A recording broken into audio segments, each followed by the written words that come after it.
오늘은 히브리서 12장 4절에서 11절 말씀으로 해서 아버지의 징계는 사랑입니다 라는 제목으로 말씀을 선포하고자 합니다. 히브리서 12장 4절에서 11절인데요. 우리 같이 긴 장이지만 구절이지만 같이 교독 한번 하겠습니다. 제가 먼저 읽을게요. 너희가 죄와 싸우되 아직 피 흘리기까지는 대항하지 아니하고 또 아들들에게 권하는 것 같이 너희에게 권면하신 말씀도 잊어졌다. 일렀을 때 내 아들아 주의 징계하심을 경히 여기지 말며 그에게 꾸지람을 받을 때 낙심하지 말라. 주께서 그 사랑하시는 자를 징계하시고 그가 받아들이시는 아들마다 채찍질 하심이라 하였으니 너희가 참으면 징계를 받기 위함이라. 하나님이 아들과 같이 너희를 대우하시나니 어찌 아버지가 징계하지 않는 아들이 있으리요. 징계는 다 받는 것이거늘 너희에게 없으면 사생자요 친아들이 아니니라. 또 우리 육신의 아버지가 우리를 징계하여도 공경하였거든 하물며 모든 영의 아버지께 더 복종하며 설려하지 않겠느냐. 그들은 잠시 자기의 뜻대로 우리를 징계하였거니와 오직 하나님은 우리의 유익을 위하여 그의 거룩하심에 참여하게 하시느니라. 우리 징계가 당시에는 즐거워 보이지 않고 슬퍼 보이나 후에 그로 말미암아 연단받은 자들은 의와 평강의 열매를 맺느니라. 아멘. 그 어느 자매의 그 간증이 있어요. 그 간증을 제가 한번 읽어볼게요. 저희 가족은 여행에서 돌아오다가 큰 사고를 당하고 말았습니다. 그 사고로 저는 보조다리 없이는 걸을 수가 없게 되었죠. 저보다는 좀 덜했지만 아빠도 보조다리 없이는 걸을 수가 없었습니다. 저는 사춘기를 보내며 죽고 싶을 정도의 열등감에 시달렸습니다. 제가 밥도 먹지 않고 책상에 엎드려 울고 있을 때 위안이 되어준 사람은 아빠였습니다. 아빠는 저와 똑같은 아픔을 가지고 있었기 때문에 저의 아픔을 낱낱이 알고 있었습니다. 아빠의 사랑으로 저는 무사히 사춘기를 넘기고 대학에 입학하게 되었습니다. 대학 입학식 날 아빠는 제가 자랑스럽다고 말하며 눈물을 글썽이었습니다. 입학식을 끝내고 나올 때였습니다. 눈앞에 아주 긴박한 상황이 벌어지고 있었습니다. 차도로 한 어린 꼬마가 뛰어들고 있었습니다. 그런데 제 눈앞엔 믿을 수 없는 일이 일어나고 있었습니다. 아빠가 보조다리도 없이 아이를 향해서 전력을 다해 달리고 있었던 것입니다. 저는 제 눈을 의심하면서 아빠가 그 아이를 안고 인도로 나오는 모습을 지켜보았습니다. 아빠! 하고 저는 너무나 놀라 소리쳤지만 아빠는 못 들은 척 보조다리를 양팔에 끼고서는 서둘러 가버렸습니다. 엄마도 봤지? 아빠 걷는 거. 하지만 엄마의 얼굴은 담담해 보였습니다. 얘야 놀라지 말고 엄마의 말 잘 들어. 언젠간 너도 알게 되리라 생각했어. 아빠는 사실 보조다리가 필요 없는 정상인이야. 교통사고 났던 그때 아빠는 팔만 다치셨어. 그런데 4년 동안 보조다리를 짚고 다니셨던 거야. 너와 같은 아픔을 가져야만 아픈 너를 위로할 수 있다고 생각하면서 말이야. 왜 그랬어? 왜 아빠까지? 저도 모르게 울음이 터져 나왔습니다. 울지 마. 아빠는 너를 위로할 수 있는 자신의 모습을 얼마나 자랑스러워 하셨는데. 근데 오늘은 저 어린아이가 교통사고로 너처럼 될까봐 구하려고 저렇게 달려가신 거야. 앞서 걸어가는 아빠를 보고 있는 저의 분홍색 파카 위로 눈물이 방울방울 흘러내렸습니다. 마음이 아픈 날이면 저는 늘 아빠 품에 안겨서 울었습니다. 그때마다 소리내어 운 것은 저였지만 눈물은 아빠 가슴 속에 더 많이 흘러내렸습니다. 이런 간증문이에요. 근데 참 감격스러운 그런 내용이죠. 참 감동 있는. 근데 이보다도 하나님 아버지께서 우리에게 향하신 그 사랑은 더 위대하십니다. 그리고 감격스러운 사랑이에요.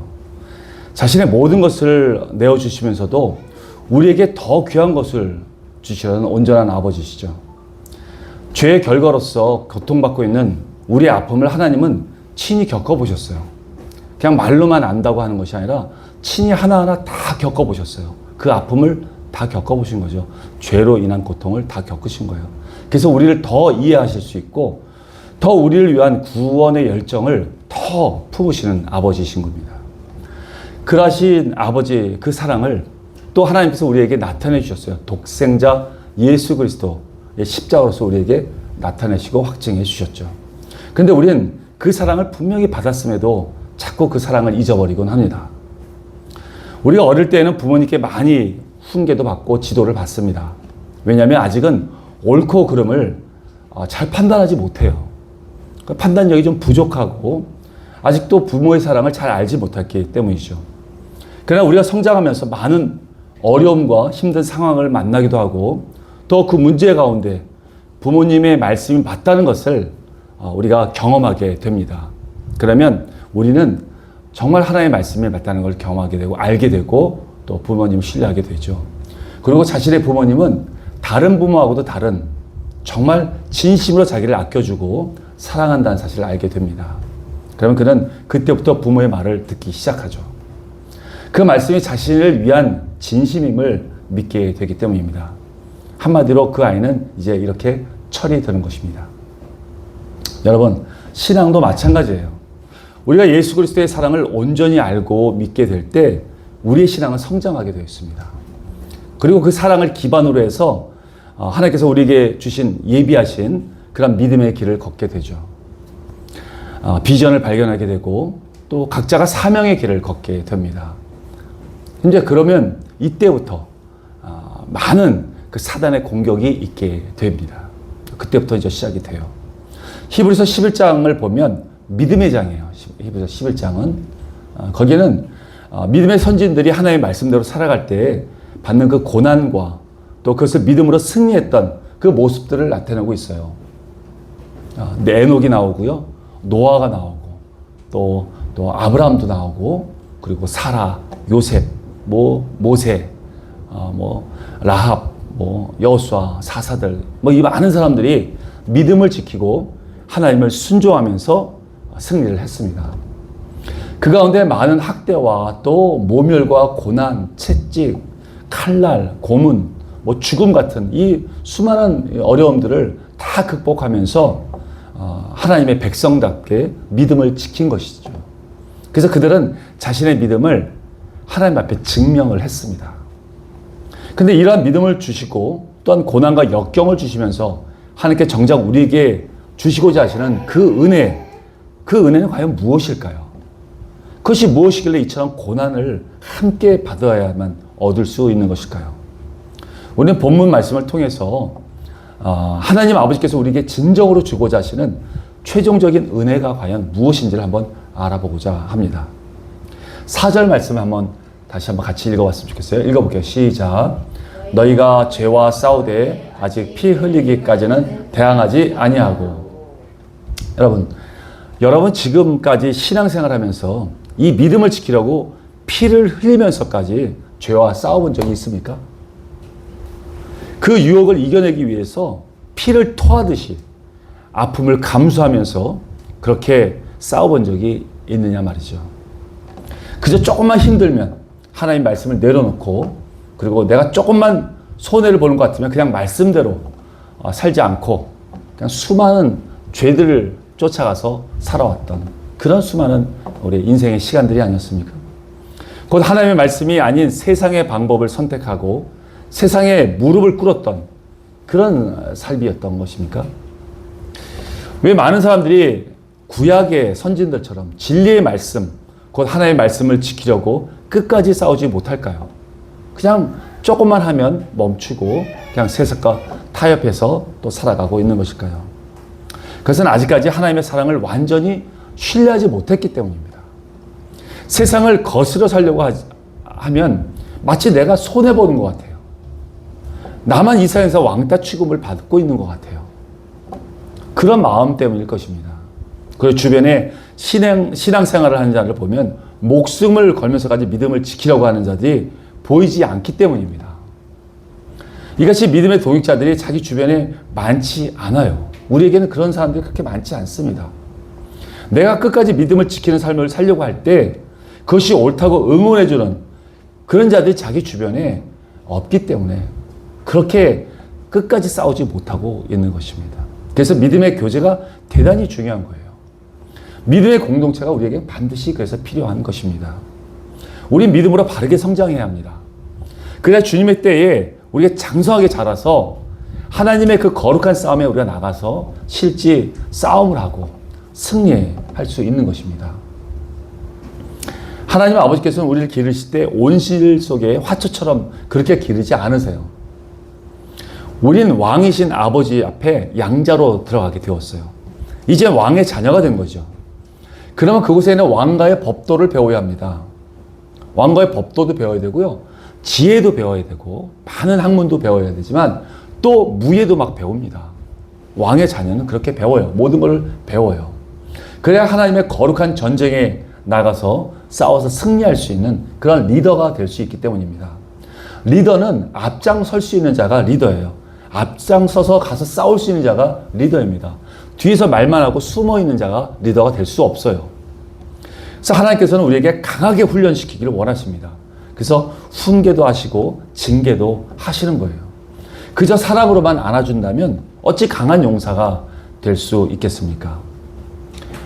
최정의 군인, 이 최정의 군인은 탄생하는 것이 아니라 만들어집니다. 훈련을 통해서 만들어져요.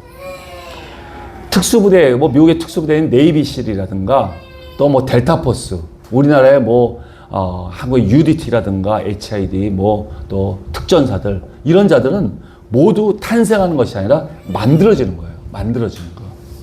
이처럼 우리 그리스도인들은 예수를 믿음으로써 거듭나게 되지만 하나님의 군사로서는 훈련을 통해서 만들어집니다. 훈련을 받지 않으면 만들어질 수가 없어요. 하나님께서는 하나님의 백성을 훈련시키실 때 독수리가 새끼를 훈련하듯이 그렇게 훈련을 시키십니다. 독수리는 높은 벼랑 위에 집을 지어요. 그리고 아주 굵은 나뭇가지를 그냥 갖다 모아놓고 거기 위에다가 털 같은 걸 또 올려놓고 가죽 같은 거를 씌워놔요. 그리고 새끼를 기릅니다. 근데 새끼가 어느 정도 잘 자라서 날 수가 있게 된다면 그때 어미는 새끼들에게 이 창공을 아주 멋지게 날아갈 수 있도록 그렇게 이끌어줘요. 근데 그때 새끼들이 둥지 속에 그 보금자리에 그냥 머물러 있으려고 한답니다. 그럼 그때 독수리는 그 둥지에 들어가서 거기 있는 부드러운 털 같은 거 다 바깥에다 버리고 가죽 같은 거 다 버린대요. 그래서 아주 가시가 막 찔리는 그런 가지들만 남아있게 만든다고 합니다. 그리고 나서 자기 날개에다가 새끼들을 싣고 창공으로 올라간대요. 꼭대기까지 올라간 다음에 이렇게 털어서 떨어지게 만들어요. 그러면 떨어지는 독수리는 살기 위해서 그냥 날개를 퍼덕퍼덕 한대요. 이걸 와서 또 구해주고 이걸 몇 번 반복을 하죠. 그러다면 아주 나는 법을 배우게 되는 거예요, 독수리는. 그래서 나중에는 멋지게 창공을 나르는 독수리가 되는 것입니다. 그건 훈련을 통해서 이렇게 만들어지는 것입니다. 여러분, 우리 신앙도 마찬가지예요. 자꾸 그 자리에 우리는 머무르려고 합니다. 그냥 이 정도까지만 하면 될 것 같아. 야, 남들도 이렇게 하잖아. 그냥 예배만 드리잖아. 이렇게 얘기하면서 우리는 그냥 머무르려고 해요. 이 신앙 자체로. 편해요. 더 성장하는 것이 힘들어 보여요. 막 훈련하는 게 너무 힘들어 보여. 그러니까 이 세상에 길들여지는 이런 삶이 더 편해 보입니다.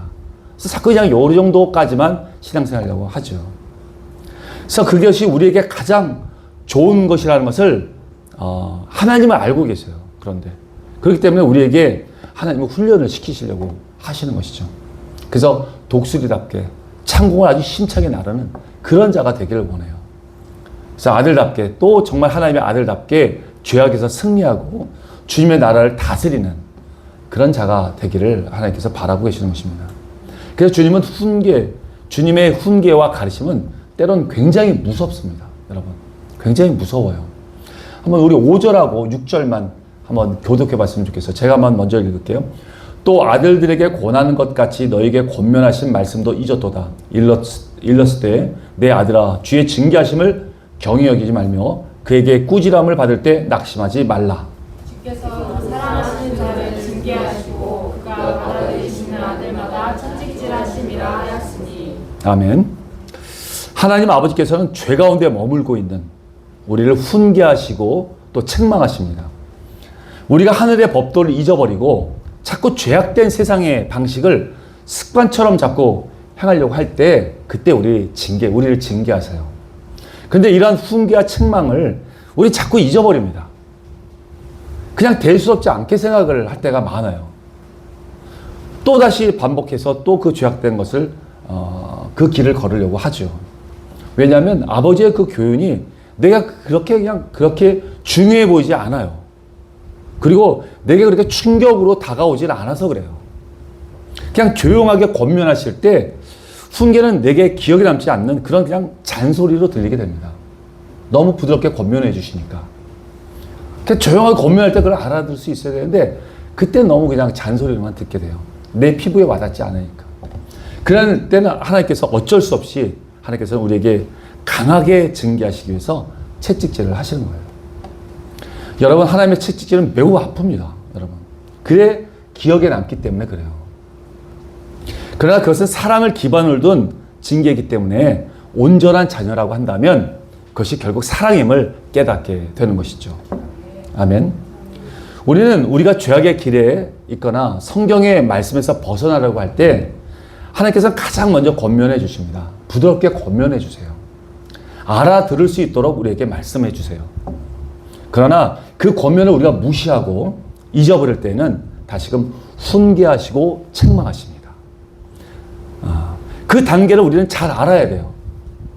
그래야 지금 내게 어떠한 단계로 지금 말씀하고 계신지를 우리가 알 수 있는 것이죠. 바로 알 수 있는 거죠. 근데 이걸 자꾸 미련하게 몰라요. 이 책망과 훈계는 각자의 삶에서 어려움으로 나타날 수 있습니다. 어려움으로 나타날 수 있어요. 일이 막히고 형통치 못한 일들이 자꾸 일어나기도 해요. 그럴 때 우리는 깨달을 수 있어야 합니다. 이러한 현상이 하나님께서 내게 주시는 어떤 메시지라는 것을 알아야 돼요. 나를 되돌아봐야 됩니다. 그리고 돌이킬 수 있는 그런 지혜로움이 있어야 되죠. 근데 그런 상황도 모르고 계속해서 자기 고집대로 계속해서 행하게 된다면 결국은 하나님의 징계가 들어갑니다. 징계. 곧 연단의 시간이 들어가는 거예요. 이것은 긴 시간입니다. 짧은 시간으로 이렇게 맞는 것이 아니라, 야단 맞는 것이 아니라 긴 시간 동안 좀 이루어져요. 오랜 기간 동안 일어나는 아주 힘든 시간입니다. 그에게는 연단의 시간이 이제 시작되는 거예요. 그래서 우리를 주의 성품으로 다져가시기 시작하십니다. 그 결과 우리는 이런 과정이 주님의 사랑임을 깨닫게 되고 성장하게 되죠.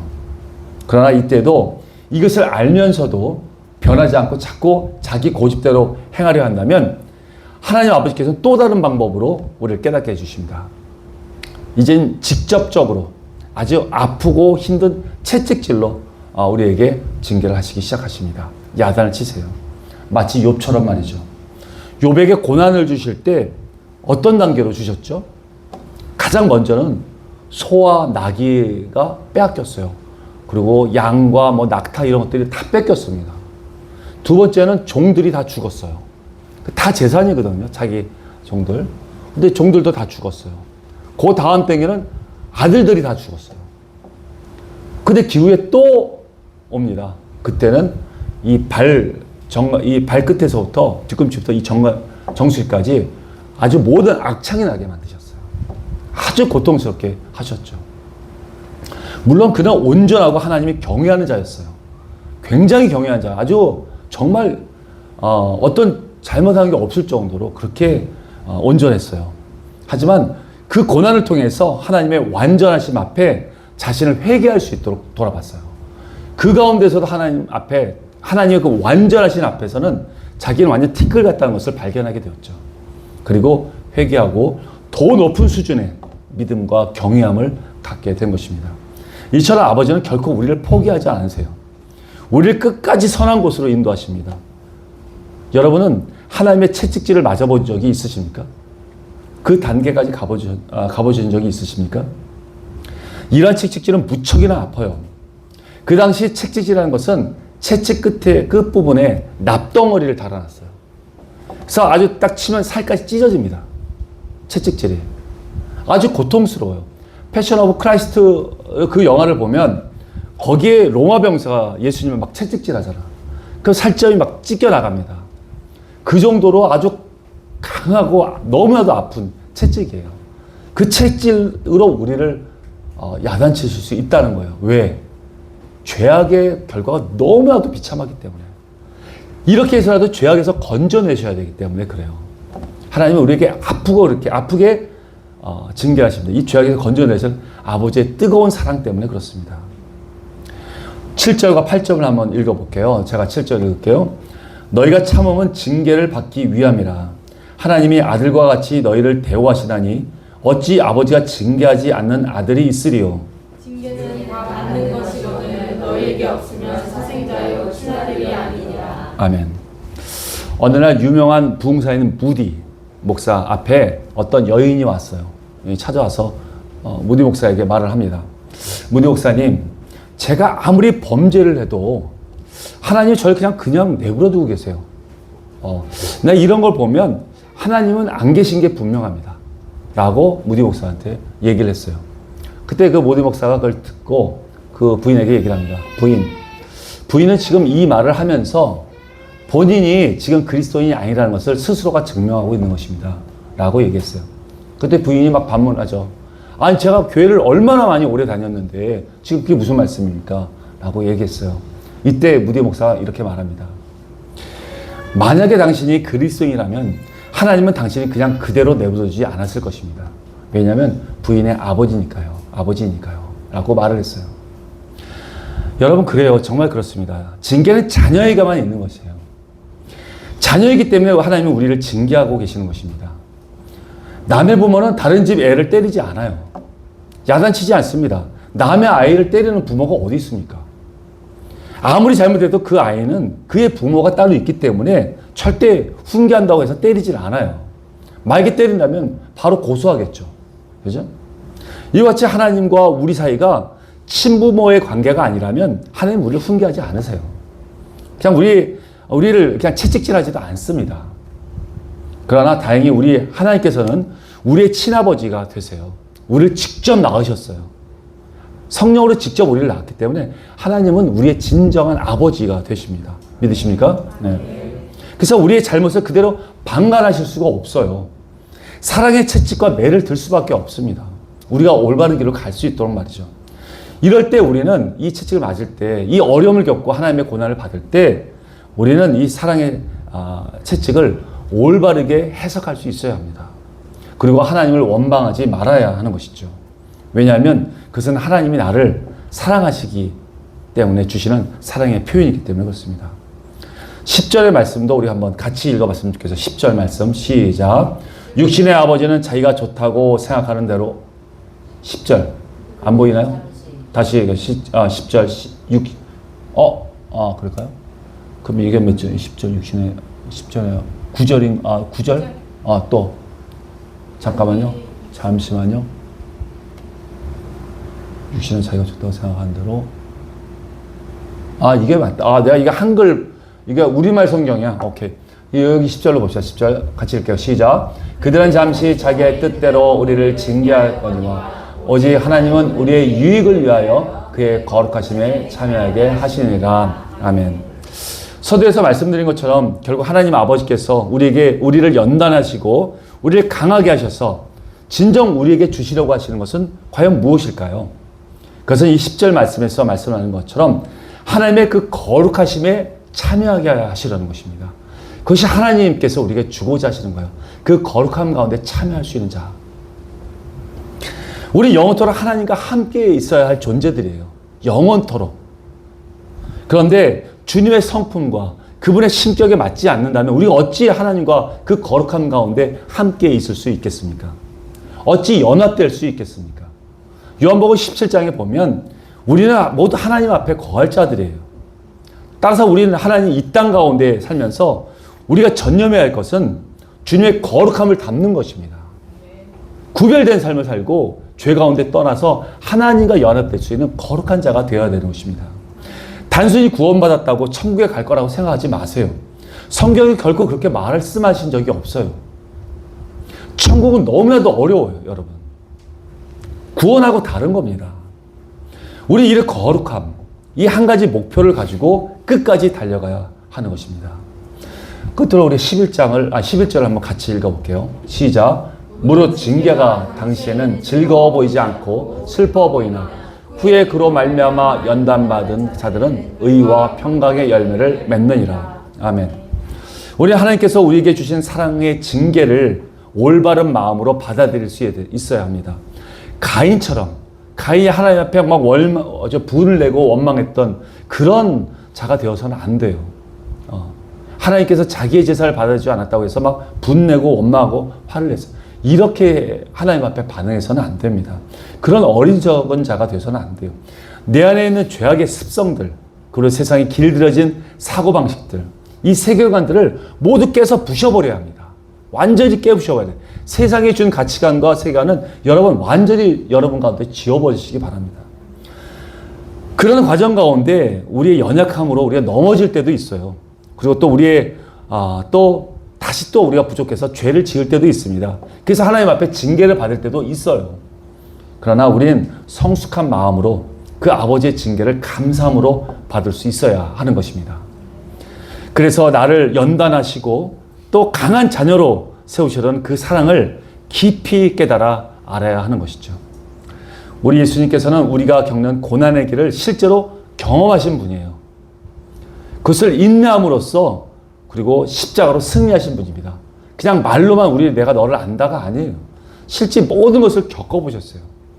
죄악의 결과가 얼마나 비참한지도 다 겪어보셨어요. 그래서 정말 우리 예수님은 우리를 이해하실 수 있는 분이십니다. 믿으십니까? 그리고 우리를 완전하게 도우실 수 있는 분이세요. 그래서 우리는 예수님만 바라봐야 합니다. 예수님만 의지해야 합니다. 그래서 우리가 지금 받는 고난과 연단은 우리가 지금 우리에게 주시려고 하는, 우리를 기다리고 있는 이 기쁨과 우리가 받게 될 그 영광과는 정말 좋게 비교할 수 없다라고 얘기합니다. 우리가 받는 이 연단은, 우리가 받을 영광은 좋게 비교할 수가 없어요. 여러분, 그러니 그것을 믿고 힘을 냅시다. 그리고 멋진 신앙의 경주를 하시기 바랍니다. 그래서 승리하시기 바라요. 그래서 예수님의 장성한 분량으로 잘 자라서 우리가 주님과 함께 영원토록 즐거운 희약을 누릴 수 있는 저와 여러분이 다시 되시기를 예수님의 이름으로 축원드립니다. 아멘. 기도하겠습니다.